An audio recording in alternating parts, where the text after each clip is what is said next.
Well, first of all, I think it's safe to say that the U.S. establishment is dead set against what Donald Trump is doing in Ukraine and with Russia.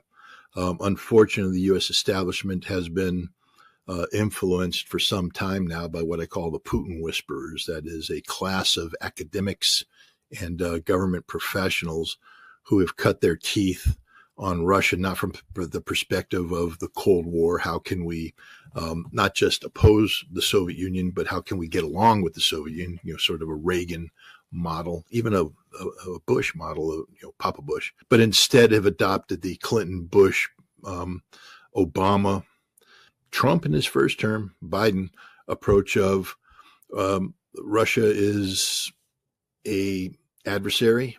And since 2016, Russia is the enemy, and that everything that comes out of Russia is bad, and everything that Putin puts out is propaganda, and Russia is to be opposed in every way, shape, or form. But it's not one that, if you take a look at it over time, you'll see inconsistency in it. But at least the inconsistency appears to be in a pattern, meaning that the greatest inconsistency is early on, as Trump tries to discuss Russia and discuss, the framework around which how he sees a negotiation taking place. And then you look at it as it progresses to where we are today, and the disconnect is real. I mean, what he was talking about as recently as September, October, November of this year, December even of last year, I'm sorry, and what he's talking about today, just merely months later, it's night and day. To this day, it's infected with Russophobia. And so what Trump is doing is so against the grain of what the establishment wants done. And so this is purely about Donald Trump. This is not some sort of, inertia or momentum coming from a reformed American establishment. Donald Trump is destroying the establishment, and then from the ruins, projecting himself forward, bounding forward with a new vision on how to interact with Russia. And my daughter went with me to Russia last year, December, January, to see Russia firsthand. One would think that would be something that would be desired by an institution looking to better know how to deal with Russia, that you would want an element of reality in there. And she wasn't, she's not cut from the Scott Ritter piece of cloth. That she's far more skeptical about Russia, far less willing to give Putin a break, far less willing to take what the Russians say at face value. She was a hardcore skeptic. And that's why I wanted to bring her, not to change her, but to say, if you're going to have skepticism, at least allow it to be informed skepticism. So you don't say the reason why I'm skeptical is because my professor told me to be skeptical. The reason why I'm skeptical is because I went to Russia, I saw this, and I have questions and I don't have good answers for it. That's fair. That's the establishment. That Georgetown is one of those institutions of higher education supposed to be encouraging open thinking and things of that. And they don't. They do the exact opposite. They just rubber stamp. They create these robots, mass production robots who are programmed to think one way and one way only. And then they go into the bureaucracy at the junior and mid levels. And these are the people that then eventually get to the top and are at the top of the pyramid calling the shots. The entire establishment is infected with Russophobia. So I brought her, and I would say that generally speaking, she came back with a more positive impression of Russia, definitely a more positive one than she entered Russia with. She still had questions, though. She was engaged in the process of trying to figure things out still, which is the way you want it to be. She got back to Georgetown, and instead of embracing this journey of discovery that she was on, they shut it down. How dare you travel to Russia? How dare you meet these people? How dare you go over there and get into the den of the beast? How dare you? How dare you? And they attacked her personally. This is in the DNA of the American establishment. I know this from firsthand experience on a number of levels. One is personal. My daughter went to Georgetown University, to their foreign, their foreign institute school, to get her master's degree. And this is where the next generation of American diplomats, foreign service officers, the foreign area experts in the military, they go to get their degrees, their master's degree, that graduate level degree that gives them that punches that ticket that gets them up into the bureaucracy. Many of her classmates were people who were employed by the National Endowment for Democracy. They worked for USAID. They worked for the various entities under the NED, the Republican Institute, the Democratic group, the group that works for the trade unions, and they were involved in regime change operations around the world. And I think what happened is that Trump has been exposed to reality. In that reality, the vectors of reality come in from two directions. One is direct connectivity with the Russian government, something he was unable to do as a private citizen. He is now able to do as the president of the United States. And it's amazing how if you have actual dialogue with the Russians and you hear the Russian perspective from Russians, how that is empowering in many ways because it's reality based. And Trump has said, I'm now seeing the perspective from the Russians, and that impacts his stance, for instance, on NATO. He now understands that Russia will never allow NATO into Ukraine. He understands why, and it's been incorporated into his negotiating position where it wasn't early on. And his principal counterpart in Russia is Kirill Dmitriev, who runs the Russian investment, sovereign investment fund. They speak the language of business. If you take a look at the discussions that took place in Riyadh, these discussions were driven by economic concepts. That the war in Ukraine, the conflict in Ukraine, was actually something that was put on the back burner, saying we agree that we need to find a solution, but that's going to be done by other people. We're going to talk about a bigger picture, and it was a much more mature dialogue and discussion than one could ever have anticipated coming from Donald Trump in November of last year, where his principal interlocutor on Russian issues was Keith Kellogg. Keith Kellogg was supposed to deliver the keynote address at the Munich Security Conference.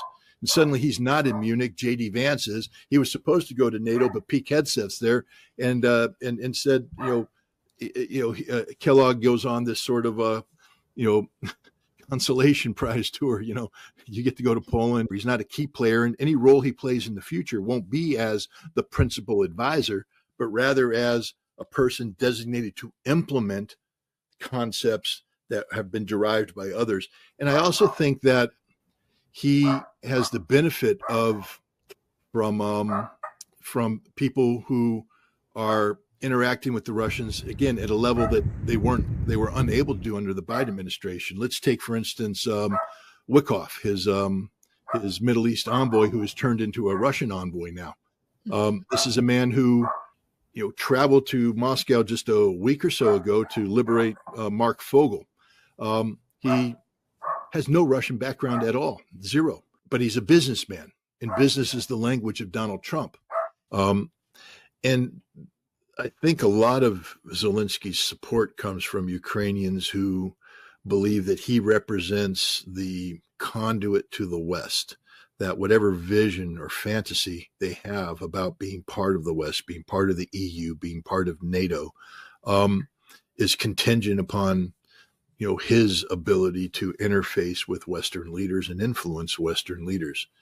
And that if it becomes apparent that he no longer possesses that capacity, that in fact his continued presence as the president achieves the exact opposite, as it appears to be doing right now with the United States. I don't think he is well served by his advisors in lashing out against President Trump, who is notoriously thin-skinned and takes everything personally.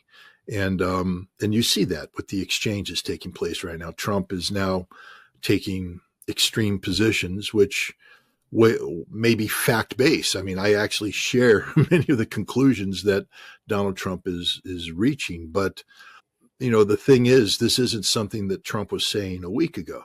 This is something that Trump's saying now, which means that, whatever hope Zelensky might have had that Trump would have held on to more moderate points of view that could have guided him in negotiations with Russia over the future of Ukraine, those are dashed because Trump now is literally saying the same things the Kremlin is saying about Zelensky without any prompting from the Kremlin.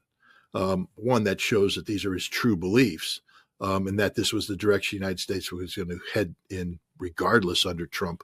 But two, he just made it easy for the United States to jettison Zelensky. And I think that's the direction we're heading right now.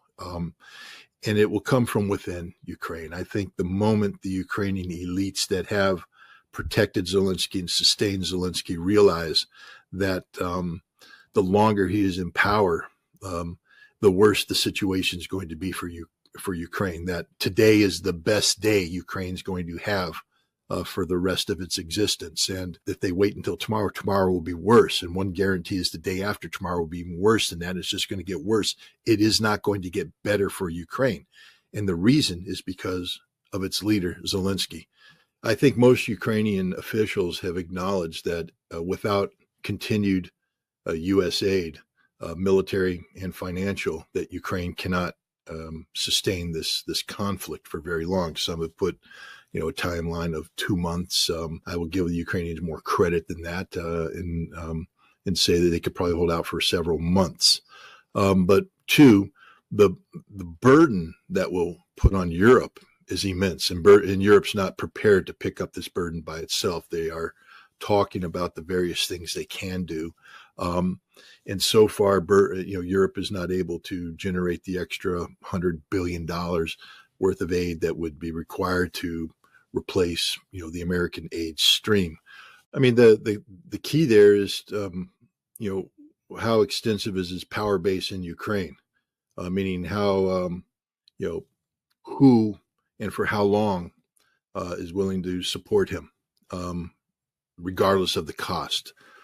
And I think that message is going to be, is going to resonate within Ukraine, within the elites, military, economic, political. And Zelensky is not long for being president of Ukraine.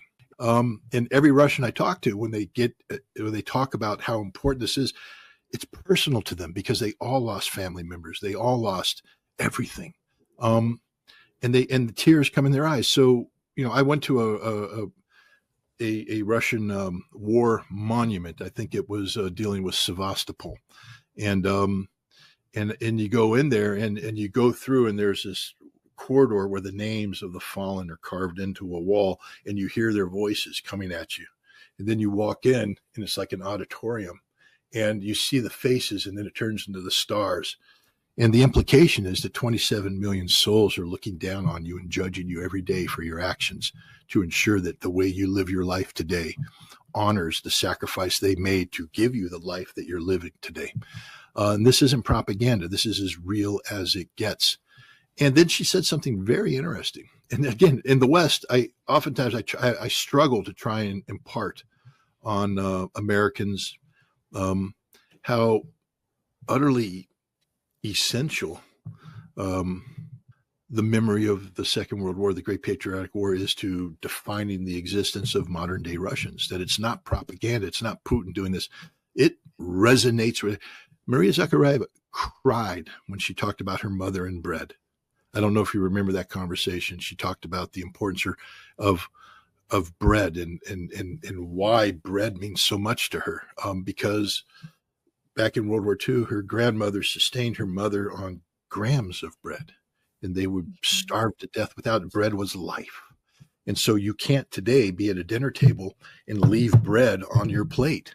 You have to eat that bread because that bread is the symbol of life. And she cried. And this is a hard woman. And so Maria Zakhareva goes on and she says, understand this, that if we let you back in, we understand who you work for, and you will be kicked out if your government ever disgraces the memory of the fallen, the role played by the Soviet Union in liberating Europe, defaces the monuments, belittles the sacrifice made in the special military operation, that Europe has to stand up and not just be silent about Russia's role in World War II victory, but to acknowledge it, and also to acknowledge that what Russia did in Ukraine was of an equal status to that. This is Russia asserting itself like it hasn't done in a very long time. NATO is over. It's fatally wounded. It's unsustainable. As you pointed out, NATO cannot survive without the United States. And we saw this. We saw in this meeting, which, by the way, was curious. These were European leaders who were insulted that America did not invite Ukraine to the table in Riyadh. So they came together in Paris to discuss Ukraine without Ukraine. It just goes to show how low Zelensky has sunk. But even when you have Keir Starmer, who almost in stand-up comedian fashion talks about deploying the British Army to Ukraine, the British military would be hard-pressed to deploy 2 battalions to Ukraine, and sustainability would all be almost impossible. But and then the French are like, yes, we're going to deploy 2. They'd be lucky to get a regiment in there. That's it. 6,000 guys. That's all they could put in. The British could get 1,200. That's it. They are incapable of doing anything more than that. And you see, the French at the end, I think Macron or maybe his prime minister, we're ready to do this, but we must have the American backstop. So you aren't ready to do it. I mean, that's the bottom line, is you're not ready to do it. And so now let's just back up for a second and take that conclusion, which is this is an issue where the key leaders of Europe came together and said, this is so important that we're even going to, go against the grain of, the United States and challenge America. When it comes to the military, they have nothing. It exists on paper only. There's no meaningful military capacity, especially when it comes to power projection. It is literally an empty suit, a paper tiger, whatever term you want to come up, a house of cards. We could just go on all day coming up with, how to describe, the reality of NATO without the United States, without the American backstop. If you don't understand that Trump has initiated a revolution that has already redefined America, America will never be the same after this. Key institutions are collapsing because they can't justify their existence, because what they were doing was a lie. There was no transparency, was un-American. The Department of Justice will never be the same, after this. The FBI, if Kash Patel comes in, will never be the same. The USAID is already totally redefined. Department of Education, we can go on and on. There is a revolution here at home. And that revolution, by destroying the establishment, is liberating Trump to go and do things globally that the establishment would never let him do, such as make peace with Russia, such as detach itself from this parasite called NATO. There are fundamental changes taking place in how America operates in the world, for better or for worse. We don't know. The jury's still out. But what we do know is that the game that you and I were talking about this time last year no longer exists. It's a completely new game with new rules that we don't even know what the rules are right now, because everything is so much up in the air. And the Biden administration was ready to have a nuclear war with Russia. We got a hint of that when the director of plans for the Strategic Command, the guy who does the war planning, spoke on November 26th, I believe, at the Center for Strategic and International Studies in Washington, D.C., and said that we are ready to have a nuclear exchange with Russia and win. I mean, so there's the fantasy that we can win a nuclear war, which is problematic. I mean, in so many levels, because you can never win a nuclear war.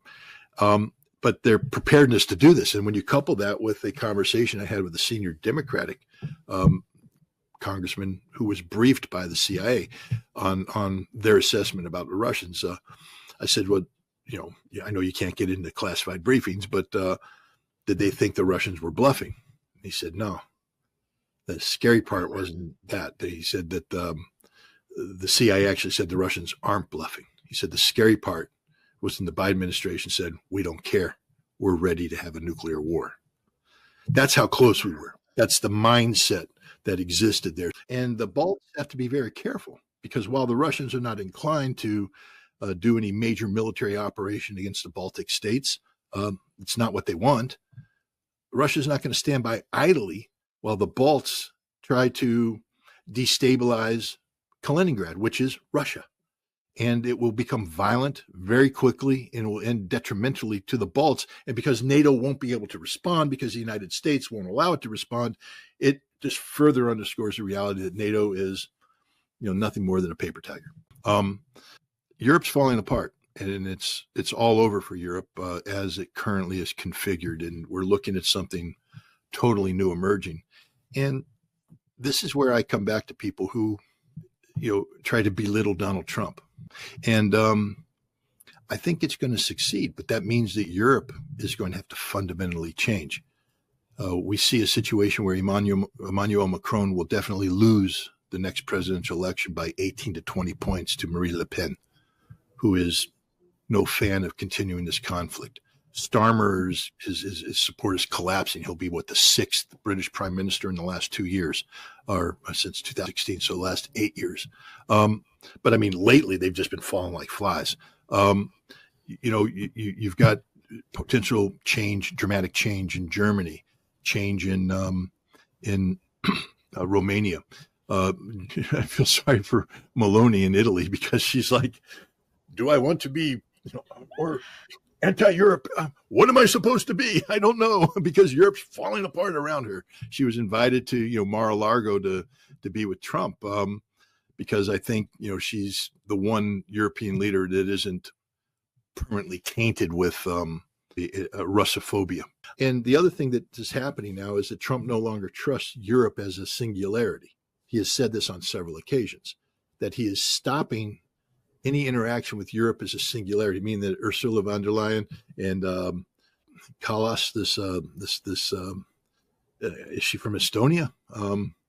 This new foreign minister of the European Union, Kelly Kallas, or something of that nature, who just on a daily basis is insulting America.